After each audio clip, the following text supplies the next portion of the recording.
Now, yesterday was the first night of the Democratic National Convention. Unsurprisingly, there were a few boos, a few chants. Like, for example, during Cory Booker's speech, people were chanting, at his mentions of Clinton, "War Hawk." And even when Elizabeth Warren spoke, people were chanting, "Hey, we trusted you." Basically saying, why didn't you back Bernie Sanders? So understandably, there's a lot of understandable anger last night from Bernie supporters who rightly so feel cheated because they essentially were by the DNC. Now, of course, mainstream media, corporate media, doesn't quite understand this. And I want to show you an example here of MSNBC's Rachel Maddow showing how, look, she just doesn't understand. Because she asked, hey, we gave you everything already that you wanted, which isn't true. Why are you Bernie Sanders supporters? Why are you so upset? But you see Jen Palmieri there running the Clinton or speaking for the Clinton campaign, being incredibly complimentary of Bernie Sanders, is signaling and indicating trust in Sanders, saying, yeah, of course he should talk about a lot about himself. He's earned it. He has a lot to be proud of. No, we don't necessarily even need to see the speech. We're working with them together on this stuff. I mean, to have that relationship overtly between the campaigns, if you're a progressive, right, and you're looking at whether or not this is your party, to see your guy, Bernie Sanders, being treated that way by the Clinton folks, and then to see lineup of progressive speakers tonight, not just Sanders himself, but Elizabeth Warren and Cory Booker and Raul Grijalva and Keith Ellison and labor leaders and dreamers and Bill McKibben, the environmental activist, all these Sanders supporters speaking.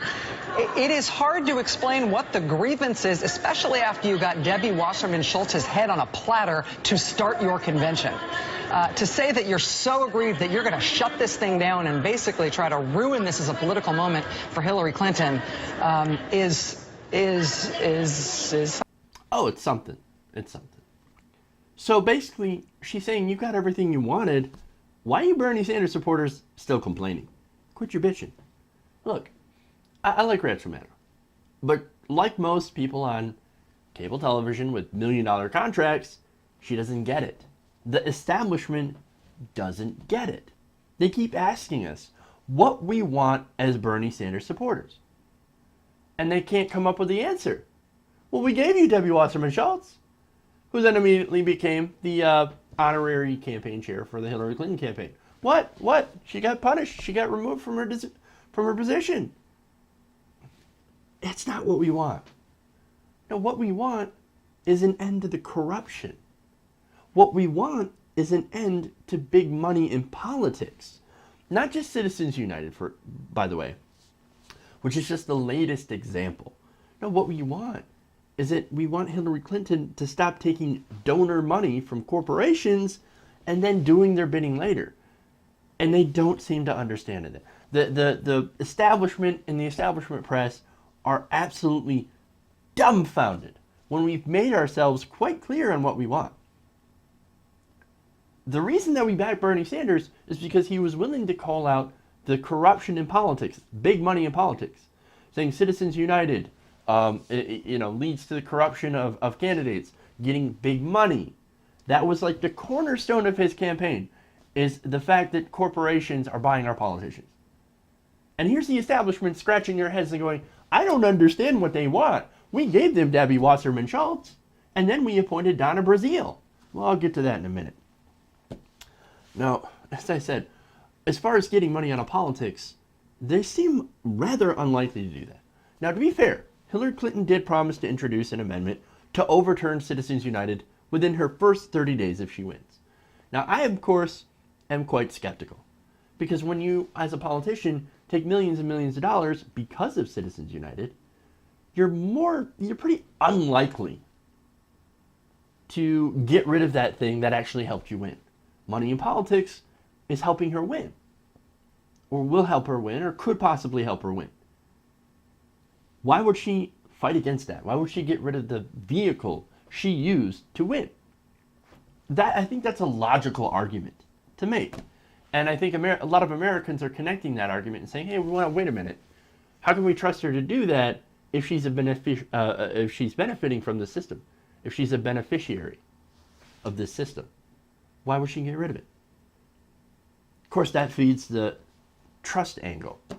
Now look, and if someone were to give her all the credit in the world, which some people are, some Hillary Clinton supporters might be like, hey, look, she's just taking this money in order to defeat the Republicans. It's not like she wants to serve the donors.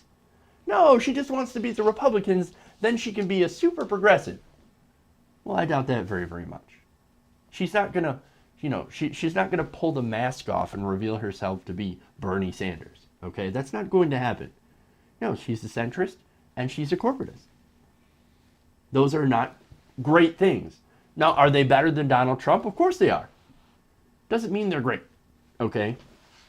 Now that Bernie and Sanders have shown people a different way, I think, in my opinion, the strongest thing that Hillary Clinton could do is to stop using super PAC and big donor money because, look, as I said before, that was a whole core argument for Bernie Sanders, that he didn't take that money.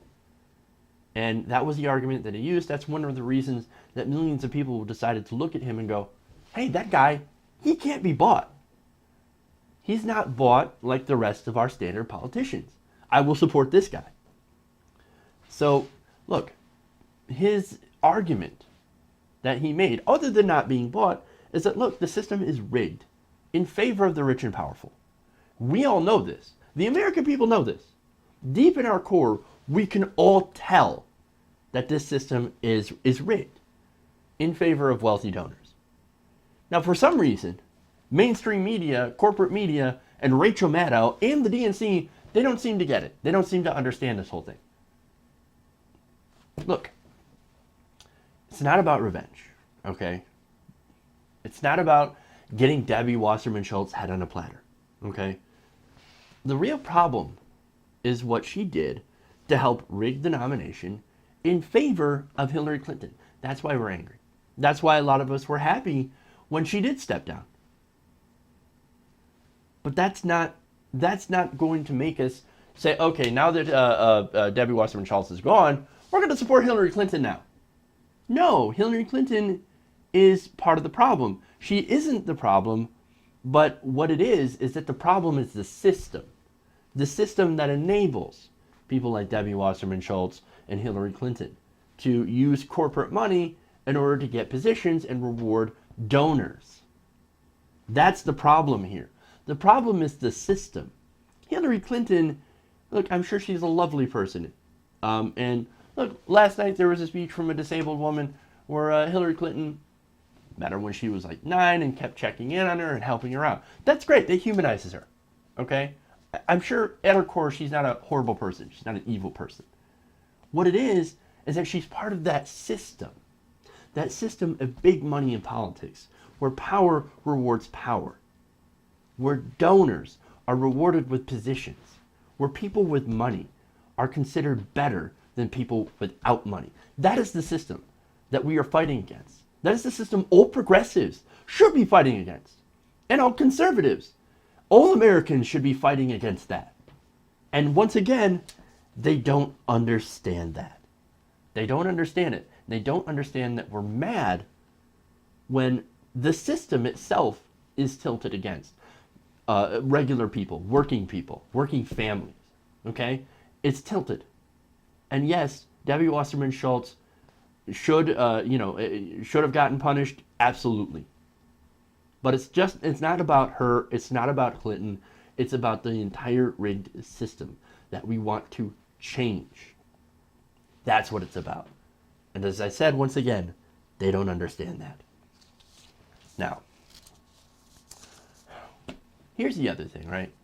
Now, the Democratic Party says, look, Hillary Clinton may not be your ideal favorite, right?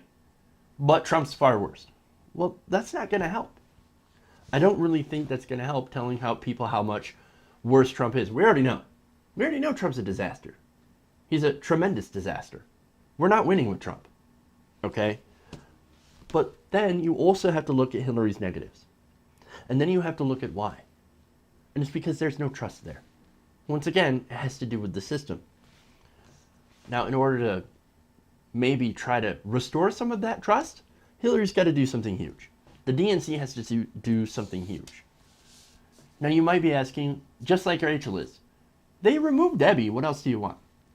Well, the problem is they replaced her with Donna Brazile. Now, once again, Donna Brazile doesn't seem like a bad person. However, she happens to also think like Debbie on a lot of issues.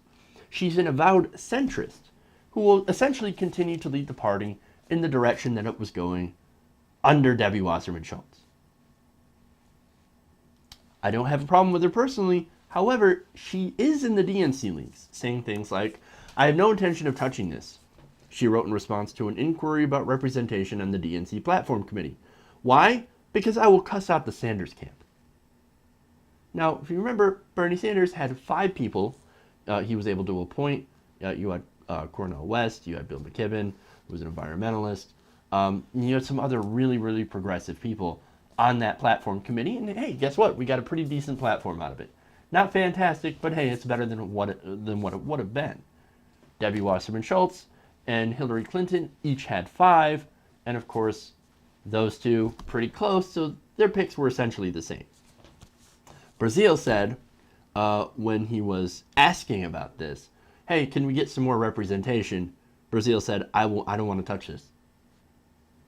I think Hillary's picks are fine. What are you talking about? There was another email she wrote responding to a news story about Bernie Sanders backing Tim Canova. He says, how stupid. Don't know how to respond to Bernie anymore. So Donna Brazile, not so, impartial. So look, as I've said, we've got rid of Debbie. Yay, we got her. And she ended up getting replaced by the same. And see, that's the problem. It's that system that rewards people who are connected with others in power. Donna Brazile has power. She's part of that system. And guess what? She just got promoted in that system. That's why we're angry. That's why Hillary Clinton and the DNC need to do something substantial. And I think, in my opinion, that would be to get rid of all the corporate money and corporate influence inside that party. Now, the fact that they're unlikely to do so just gives them more reason to do it. I mean, what an absolute huge gesture that would be. Not just gesture, that would be huge. The fact that we know that they're so unwilling to do so, that if they actually do it, that I think would restore a lot of trust to a lot of progressives who right now feel like they've been ignored. Not just ignored, but have had been spit in their eye by the DNC. That would make quite a bit of difference. And look, it would help to, as I said, restore that trust and actually bring about real party unity. Imagine us all getting together and saying, our party's free of corporate influence. Can you say the same about Republicans? Absolutely not. That would make it a huge gesture. But look, the fact that Rachel and MSNBC and the Democratic establishment don't understand is why they've lost that trust. And they've lost most of the millennial generation and many Democratic Bernie Sanders supporters. And look, there are some in that group who may still even vote for Clinton, but they'll only do so in an effort to stop Donald Trump. And that, I think, is voting for a good reason, but the wrong reason at the end of the day. So, look, we know how to get back that trust of the Democratic Party to rebuild that bridge. The only question is if they're willing to do what it takes to do that.